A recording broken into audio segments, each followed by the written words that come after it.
ఎన్నికల్లో ఇచ్చిన మాట ప్రకారం రుణమాఫీ చేశామని, దీంతో రైతుల కళ్లల్లో ఆనందం వెల్లివిరుస్తుందని స్థానిక ఎమ్మెల్యే మల్రెడ్డి రంగారెడ్డి అన్నారు. ఇబ్రాహీంపట్నం నియోజకవర్గ కేంద్రంలో ముఖ్యమంత్రి రేవంత్ రెడ్డి చిత్రపటానికి పాలాభిషేకం చేసిన అనంతరం ఎడ్ల బండితో ర్యాలీ నిర్వహించారు. ఇచ్చిన మాట ప్రకారం 2 లక్షల రుణమాఫీ చేసి రైతుల పాలిట ఆపద్బాంధవుడుగా నిలిచిన కాంగ్రెస్ ప్రభుత్వాన్ని ఆదరించాలని ఎమ్మెల్యే కోరారు. అనంతరం ఉప్పరిగూడ రైతు వేదికలో ఏర్పాటు చేసిన సమావేశంలో జాయింట్ కలెక్టర్ ప్రతిమా సింగ్ తో కలిసి ఏకకాలంలో 2 లక్షల రుణమాఫీ చేసిన రాష్ట్ర ముఖ్యమంత్రికి ధన్యవాదాలు తెలిపారు. రుణమాఫీ పథకం ప్రారంభోత్సవాన్ని అధికారులు, నాయకులు, రైతులు, కాంగ్రెస్ కార్యకర్తలతో కలిసి ఆన్లైన్ లో వీక్షించారు. ఈ సందర్భంగా ఎమ్మెల్యే మల్రెడ్డి రంగారెడ్డి మాట్లాడుతూ ఎన్నికల సమయంలో కాంగ్రెస్ పార్టీ రైతులకు ఇచ్చిన మాట ప్రకారం రుణమాఫీ చేసిందన్నారు. మాట ఇస్తే మడిమ తిప్పే రకం కాంగ్రెస్ కాదని, ఆగస్టు 15 లోపు 2 లక్షల రూపాయల రుణమాఫీ చేస్తానని చెప్పిన సీఎం రేవంత్ రెడ్డి దీనిలో భాగంగా మొదటి 1 లక్ష రూపాయల రుణమాఫీ చేశారన్నారు. త్వరలోనే పూర్తి స్థాయిలో మిగతా రుణమాఫీ జరుగుతుందని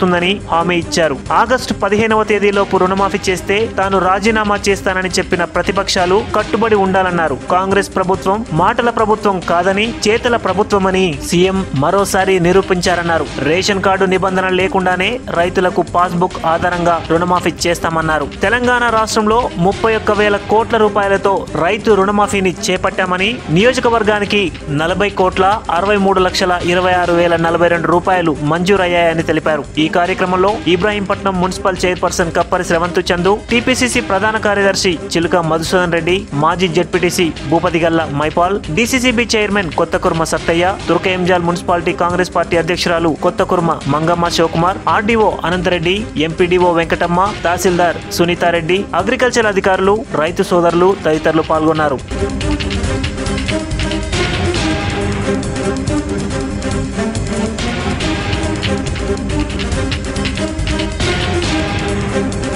మన ప్రియతమ ముఖ్యమంత్రి రేవంత్ రెడ్డి గారు తీసుకున్నటువంటి రుణమాఫీ కార్యక్రమం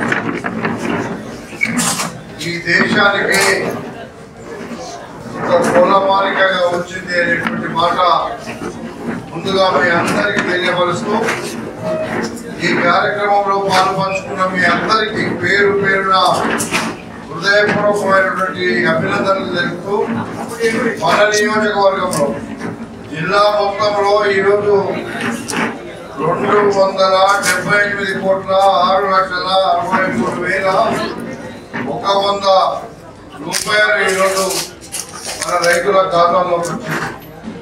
అందులో మన ఇబ్రాహీంపట్నం నియోజకవర్గానికి ఈరోజు 40,63,26,042 రూపాయలు మన నియోజకవర్గానికి. ఇది కేవలం రైతుల కోసం ఇచ్చినటువంటి కార్యక్రమంలో నేను ఇంతకు ముందే చెప్పిన ఈ దేశంలో ఎక్కడ ఎవరు ఎన్నడూ చేయలేని కార్యక్రమం.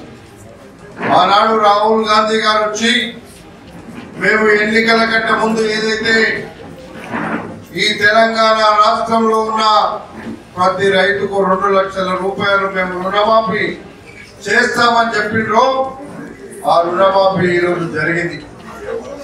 ఆ రుణమాఫీతో పాటుగా ఆ రోజు చెప్పినటువంటి 6 పథకాలు అన్ని అమలులోకి వచ్చినాయి.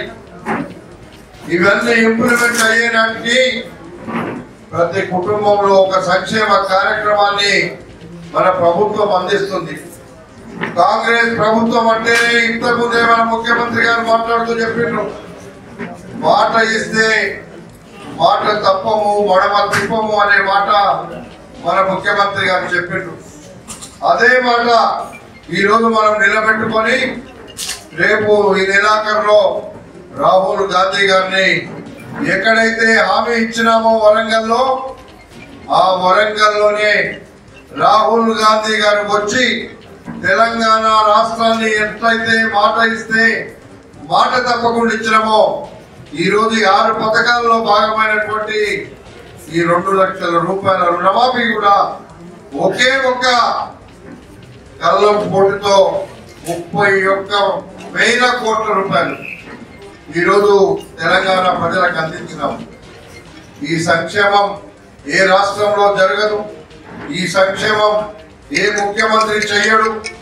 ఈ సంక్షేమాన్ని ప్రజలకు అందించడంలో కాంగ్రెస్ పార్టీ ఉంటుంది అని చెప్పడానికి ఇదొక నిదర్శనం అని చెప్పి తెలియపరుచుకుంటూ రేపు రాబోయేటువంటి రోజుల్లో మనం ఇవ్వాల్సినటువంటి ఇండ్లు, మనం ఇవ్వాల్సినటువంటి పట్టాలు, మనం ఇవ్వాల్సినటువంటి రేషన్ కార్డు కానీ, పింఛన్లు కానీ, మహిళలను కోటీశ్వరులు చేస్తున్నటువంటి మహాలక్ష్మి పథకం కానీ, ఇవన్నిటిని కూడా ఇచ్చిన మాట ప్రకారంగా రేపు ఇవ్వబోతున్నామని చెప్పి సందర్భంగా తెలియపరుచుకుంటూ ప్రత్యేకంగా ఈనాడు ముఖ్యమంత్రి గారు ఈ రాష్ట్రంలో ఉండే ప్రజలందరికీ ప్రతి గ్రామంలో, ప్రతి మండలంలో జరిగే విధంగా ఈ కార్యక్రమాన్ని తీసుకున్నారు.